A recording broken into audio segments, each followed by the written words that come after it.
Good afternoon. I'm Rodney James, and I'll be going over my final team selection for the Southwest Transit Benchmark. First thing we'll be going over are the final four selections. First person that we decided to select was Bob. He's our wily veteran that's not afraid to assist uh, other team members. The next person we have is Susan. She's a quality worker, trustworthy, and she's a fabulous team player. As far as William, he's a really good team player as well. He's very agreeable, emotionally intelligent, and most importantly, he's an expert in his field. The last person we decided to choose, or I decided to choose, was Natalie. She's a natural leader, emotionally intelligent, and a great negotiator, all things that will be needed in a successful team. The hardest person for me to come to a consensus on was Natalie, however. The big reason for that is that she has a tendency sometimes to show her disdain for team members, and I was also worried about um, her need to have her work be in the spotlight. However, all of her great characteristics and traits I feel outweigh this 1 or 1.5 of these potentially negative traits. In addition to that, I selected other team members that I think could be a foil or could be a strength where Natalie has a weakness. Next thing we'll go over our team strengths and weaknesses. For me, the biggest strength is heterogeneity. We have a team that is highly diverse. We have a team that, by size, is big enough to generate enough ideas for a marketing project, but at the same time, we don't have so many people. Whereas we'll have a communication jam or log. I think they'll. This is a good size to be able to complete this project.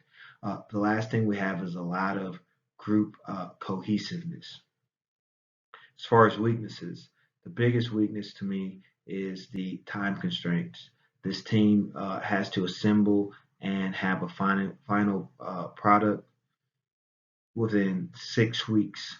That's going to be a little tough.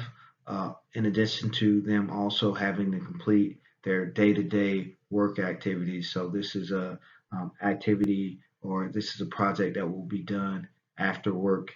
The other things we have is right now there are no norms established. We have some people who have some performance problems and some people who have a tendency to maybe be a little bit more aggressive than need be. So we have to have those performance and behavioral norms set out in the beginning or we'll have trouble.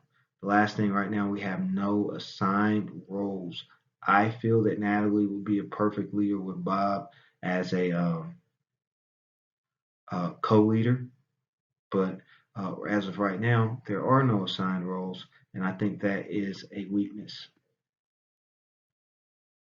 As far as team potential goes, I feel that this team has been built to win. We have strong leadership, we have veteran mentorship, we have good supporting team members, and a lot of expertise and experience to go around. All of these team members have been selected because they add something, they add a strength where other team members may have a weakness. So I think these guys will knock the ball out of the park as far as their potential. Motivation strategies used will be job enrichment and employee participation and empowerment. Job enrichment is more the motivation strategy for Natalie and Bob, while Susan and William will be more motivated, I feel, by the employee participation and empowerment. As far as our conflict management strategies, the two we have and the two that I think will be most important are compromising and accommodation. We have some strong personalities here, so there may be a power struggle, and we need to be able to compromise when things like power struggles occur. The next thing, argument escalating. We have Bob, who is known or has a reputation for escalating arguments. The biggest way to de-escalate an argument is by accommodation. That's a skill, a tool, or a strategy that will have to be used. Uh, a big reason that I decided on Natalie was because of her ability to calm down tense, tense situations. So I do think that she will be a person that is very successful in conflict management. As far as leadership strategies, we have two: Vroom's decision tree approach and the Hersey Blanchard approach. One of the final things we're going over are the team and conscious capitalism. I have a couple of different terms here. These terms show what this team epitomizes as far as conscious capitalism, stakeholder orientation, the conscious culture, having a higher purpose in their project, and also conscious leadership and having emotional intelligence for this conscious leadership.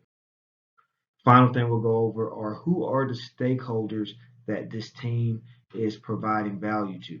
So the three stakeholders are the customer. So we're providing value to the customer. Then there's employee value, and then finally shareholder value. Uh, that is it for my presentation. These are my references, and thank you for giving me the opportunity to present this information to you.